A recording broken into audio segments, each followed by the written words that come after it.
Hello everyone, আসসালামু আলাইকুম। নতুন একটি ব্লগ নিয়ে আপনাদের সামনে হাজির হয়ে গেলাম। আজকে আমার নতুন বাড়ির কাজ কমপ্লিট হয়ে গেল। আমার স্বপ্নের বাড়ি বলতে পারেন এক কথায়। তো অনেক কষ্ট করে নিজে খুঁজে খুঁজে নিজের পছন্দ করা টাইলসগুলো নিয়ে এসে আমার স্বপ্নের বাড়িটা সুন্দর করে সাজানো হয়েছে।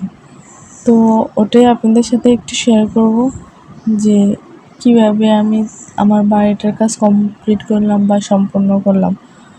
তো আস্তে আস্তে যখন ভাবনায় ছিল যে আমি প্রথমে একটা টয়লেট করব কিংবা একটা কিচেন আর একটা রুম করা হবে, তখন একটা থেকে আস্তে আস্তে সবগুলাই আমার কমপ্লিট করা হয়ে গেল আলহামদুলিল্লাহ।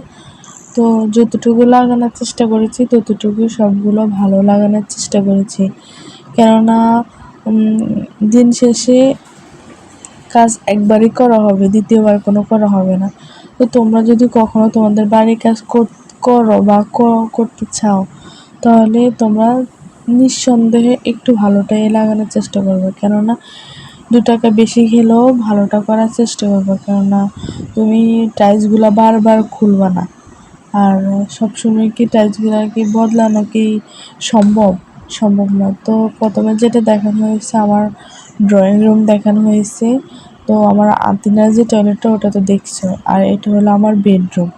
তো আমার বেডরুমের একটা টয়লেট আছে, একটা বারান্দা আছে।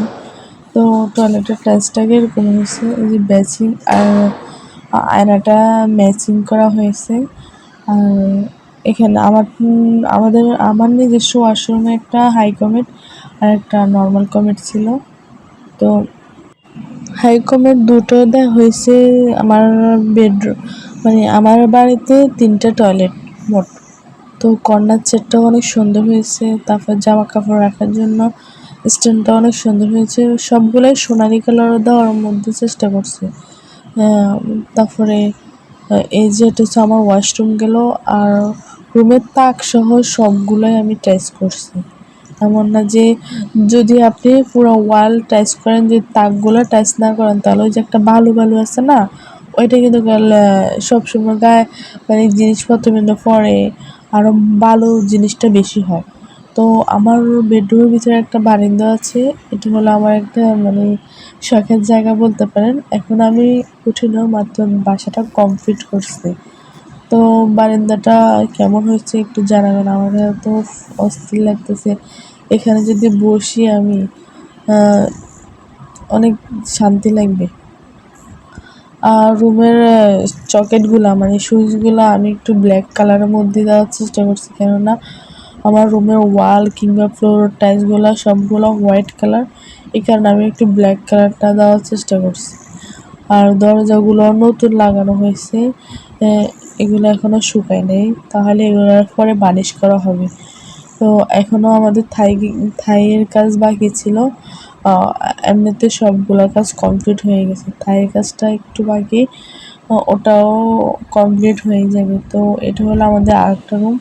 আরেকটা রুমের মধ্যে আমার আরেকটা ওয়াশরুম এখানে।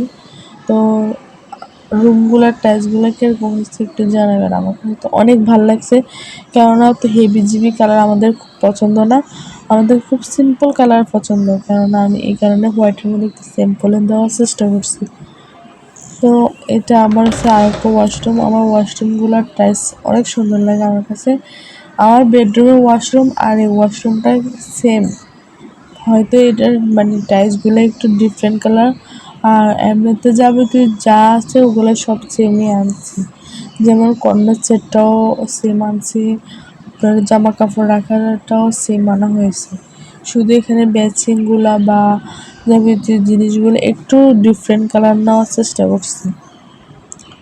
তো এটা হলো আমার সবচেয়ে শখের একটা কিচেন রুম। তো কিচেন রুমের নিচে পোর্শনটা যেটা আছে না, ওটা কিন্তু অনেকে সাদা বা ফ্লোর টাইলসের কালার দেয়। আমি কিন্তু ওটা যে দোয়ালি করবো, যে ওটা একটা ময়লা আছে না, ময়লা থাকলে যে একটা ময়লা হয়ে যায়, এখানে ওটা ব্ল্যাক কালার দিচ্ছে। আর যেখানে রান্না করবো নিচে চুলাটা, ওটাও ব্ল্যাক কালার দিছি। আর রুমের তাকের কালারগুলোও ব্ল্যাক কালার দিছি, কেননা ওখানে আমরা হাঁড়ি পাতিল তুলবো, একটু কালি জাতীয় জিনিস তুলবো, ময়লা জাতীয় জিনিস রাখা হবে, তাহলে ওখানে সাদা দিলে নষ্ট হয়ে যাবে আগে। এখানে ব্ল্যাক কালারটা দেওয়া হয়েছে। তো কিচিং রুমের ডিজাইনটা কীরকম হয়েছে একটু জানাবো।